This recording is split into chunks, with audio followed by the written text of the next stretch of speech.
Mabalik naman, hindi naman sa mga million naman. Tapos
anong sa nanri ko son mo?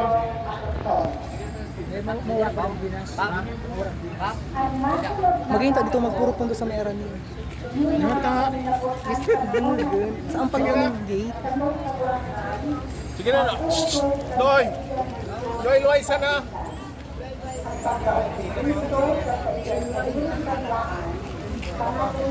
Loy sana tato.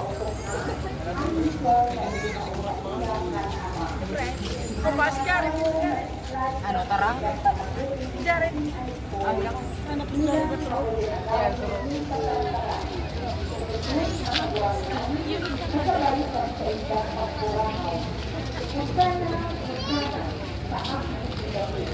Pagkakawin at balik sa kalat ng kaluwanan.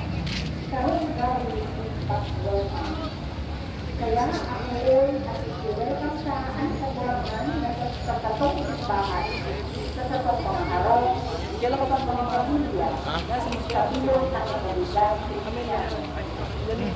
hindi sa pangtawag sa panahon, tawag sa karakaraan kaluwanan. Sa tibod Kuan na ang dalagan mga 5 sana. 5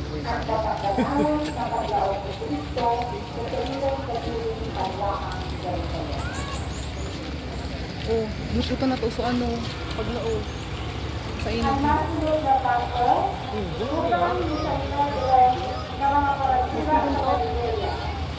Siya ang pakati sa punta mo.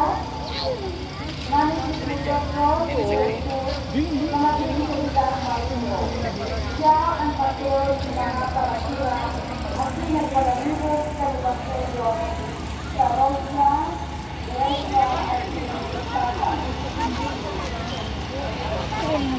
Kung saan ginagawa ang siya ay patuloy, matulong at sa pagpapagawa ng kagulangan. At dahil sa mga ito, sa mga tao, iwan ang mga mausap. Siya ang palagay ng tao. Paloy-luwang. Saan matayo pa lang sa ano ito ng tipo? ay, nandang na.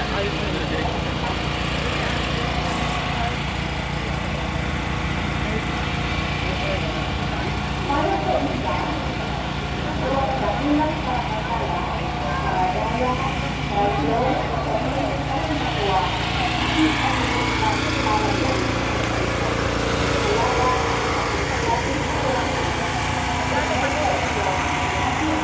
ang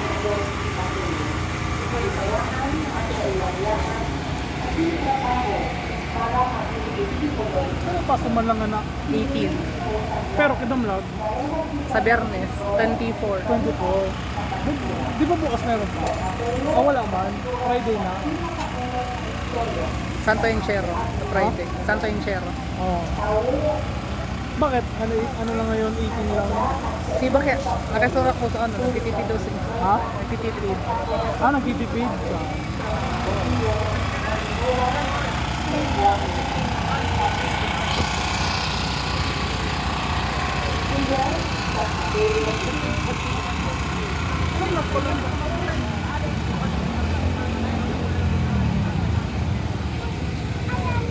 Ang masunod na paso na ambos sa dealer sa Ebro, Apil Malaki,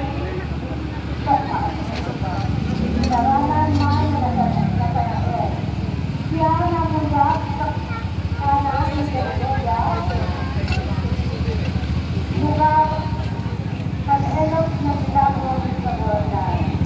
Isipan siya na nagsisimpan sa ulit ng pagkakot sa Evangelyo, isang luwang nasaraman siya ni Felipe, na nakuana ang Mesias. Siya sa nael ng Sibang, lugar ng Marapay Barangay, Halet sa Lakaret, sa Felipe Nagsabi, Bagya Mamimigyo, Bagay Nihatur sa Lakaret ng Barat, Sinatihan. Una ang tunay na istorista. Tayo na dating ng istorya. Sinatabayan ng simbahan, babawin sila ang aking istor. Ika ang ayon ng Israel. Nagpalaligot siya ng mga nagpapareha sa awang Almonda kung saan siya pinalaan bilang martir. Pinalitan siya ng Pulis. Kaya nabakaman siya at pinagpapalaligot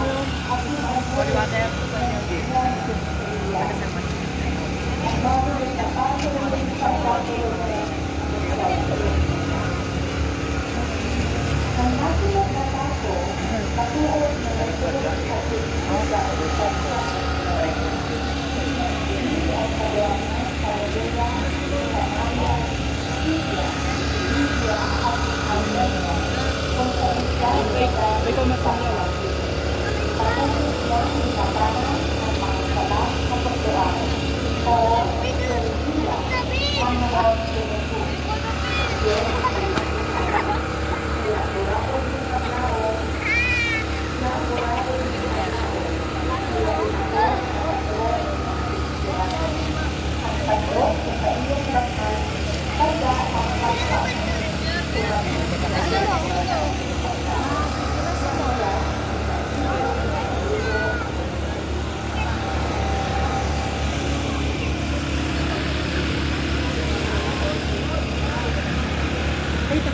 Kayo may ano? Kayo? Okay, kayo na lang.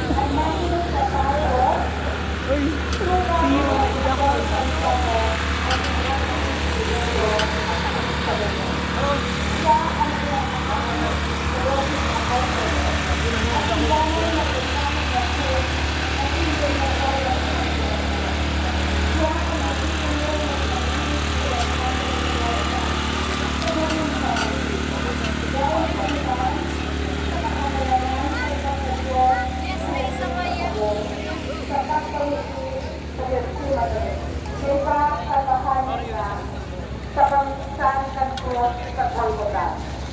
Sa iya iminagat at sinisiwala sa Virgen Maria, nagsabihan siya ni Jesus, Aki uya ang sa iyong ina, nagkaulit ang buhay ni Samuel, aking sa iyang isurat ay sa apat na Ebanghelyo, siling man puno ang surat sa ating libro ng kapahayagan. Kaya ito siyang kapot na libro ating paduka. Akila ang sa iyang tanda bilang sarong evangelista, kulitan sa iyang kadulungan at iyong kapagsikan sa pagpahayag, kagtunay na pagkamuot ni Diyos sa tao. Yasa na ang disipulo na nagalan sa pagkagura. Siya po, San Juan Apostol. Ang masunod na paso, sa 12 apostoles ng Kaburangan. kaibahan ni Kristo sa pagkalugay sa bangay na kareta atin sa pag-atubang ng mga pagkalo atin pagsakit sagpod sa pagkagadan.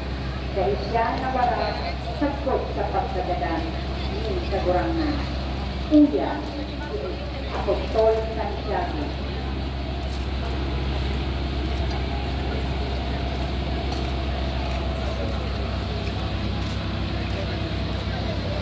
Tapos ang storage mo. Hindi ko po guys, sa YouTube, kapag i-delete niya FB. Ha? I-delete niya yung... By ano na, 30 days.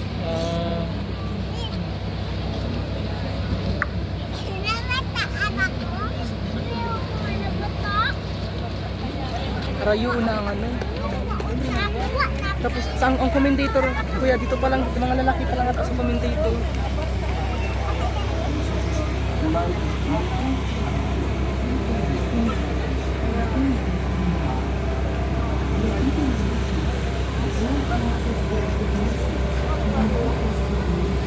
Siya na-import sa karatunog sa Kagurangan sa taga-Jerusalem.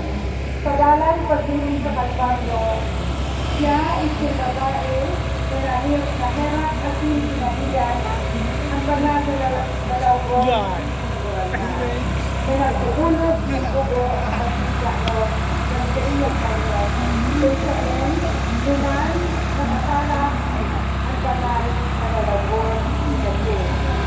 Siya si Santa Maria de Rota.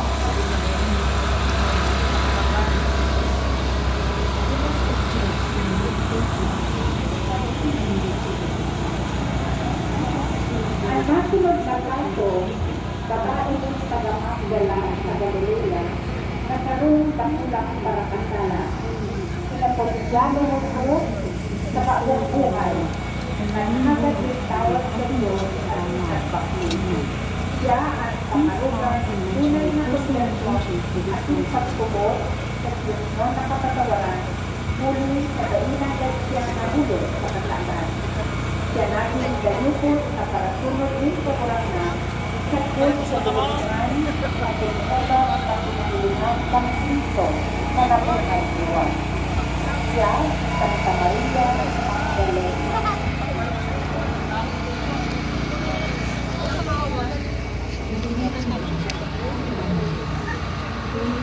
Ang masunod na kaso, siya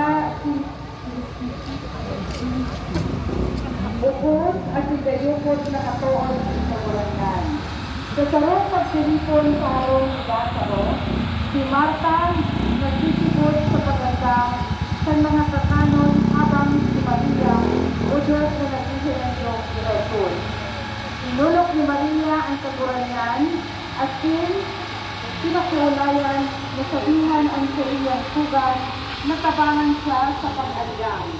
Alagad sabi sa iya ni Jesus, Marta, Marta, nagsisibot ka kang mga bagay na natatakot alagad.